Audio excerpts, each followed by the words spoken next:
Hi every one, எல்லாருக்கும் first வணக்கம். இந்த எபிசோடில் இங்கிலீஷில் ரிலீஸ் ஆகிருக்கக்கூடிய தி ட்ராமா படம் எப்படி இருக்குது வாங்க பார்க்கலாம். இந்த படத்தை இயக்கியவர் யாருன்னா கிறிஸ்டோஃபர் அப்படிங்கிறவங்க இயக்கியிருக்காங்க. கேஸ்டிங்கை பொறுத்த வரைக்கும் ஜெண்டியா அப்படிங்கிறவங்க பண்ணியிருக்காங்க.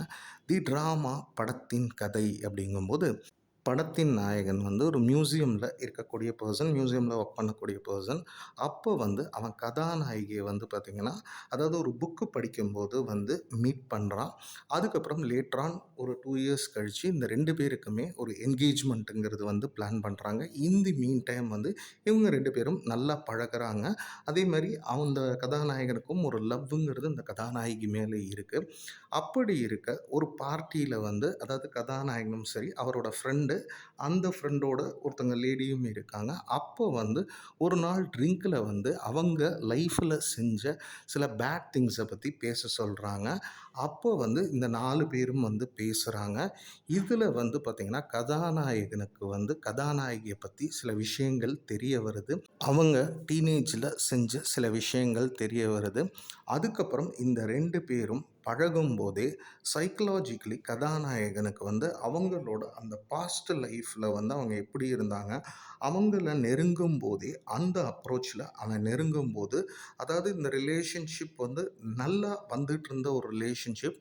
இவங்க அதாவது கதாநாயகி தன்னுடைய டீனேஜ் விஷயங்களை சொல்லும்போது கம்ப்ளீட்லி அதாவது கதாநாயகனால் பழைய மாதிரி கதாநாயகியை அப்ரோச் பண்ண முடியல.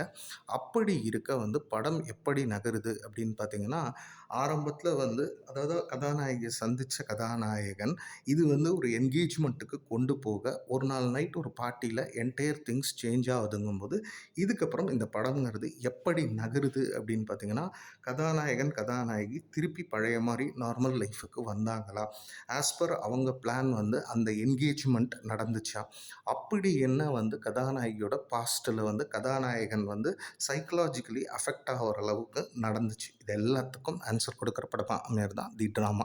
இப்போ படத்துடைய ப்ளஸ்ஸஸ் அப்படின்னு பார்த்தீங்கன்னா, நிச்சயம் பெர்ஃபார்மன்ஸ் அப்படிங்கிறது சூப்பர் பெர்ஃபார்மன்ஸ் தான். எல்லாருமே கதாநாயகியாக இருக்கலாம், கதாநாயகன், அந்த ஃப்ரெண்ட்ஸு, அதே மாதிரி அந்த டிஜே நடத்துகிறவங்க, டைரக்ட் ஜாக்கிலாம் நடத்துகிற விஷயங்கள், படத்தில் நடித்தவங்க எல்லாமே அந்த படத்துக்கு என்ன தேவையோ அதை ஸ்க்ரீனில் நீட்டாக டெரைவ் பண்ணியிருக்காங்க.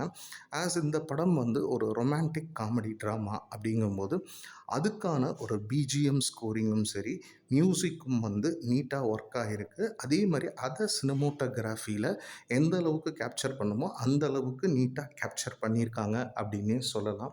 அடுத்து அதாவது இவங்க அதாவது அந்த லவ்வுங்கிறது அதாவது அவனுக்கு பிடிச்சிருக்குங்கும்போது எதுக்கு அந்த பாஸ்டெல்லாம் பார்க்கணும். அதே மாதிரி அவங்களோட பாஸ்ட்டை பார்க்கும்போது இவன் வளர்ந்த விதத்தையும் சரி, அவங்க வளர்ந்த விதத்தையும் அவன் கார்லேட் பண்ணுற அந்த விஷயமும் அது சைக்கலாஜிக்கலி எப்படி ஒர்க் அவுட் ஆகுங்கிறதையும் நீட்டாக காட்டியிருக்காங்க. அதே மாதிரி இந்த படம்ங்கிறது ஒரு conversation oriented romantic comedy drama பார்க்குறவங்களுக்கு கவர்றதுக்கு வாய்ப்பு இருக்குது.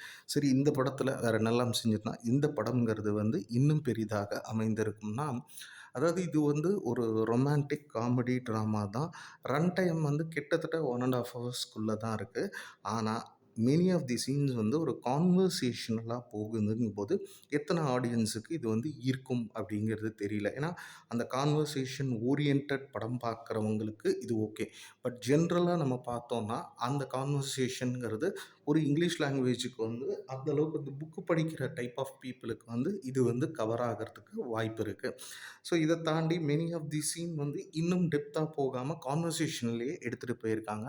ஸோ இதெல்லாம் தாண்டி தி ட்ராமா படம் எப்படி இருக்குது அப்படின்னு பார்த்தீங்கன்னா, ஒரு அபோவ் ஆவரேஜ் ரொமான்டிக் காமெடி ட்ராமாவாகத்தான் முடியுது. படத்தை பொறுத்த வரைக்கும் ஏ சர்டிஃபைடு தான். காரணம் என்னென்னா, சில இன்டிமசி சீன்ஸ் எல்லாம் இருக்குது. இதை மைண்டில் வச்சுட்டு பார்க்குறவங்க பாருங்கள். மேலும் ஒரு புதிய திரை விமர்சனத்தில் உங்களை சந்திக்கிறேன். நன்றி, வணக்கம்.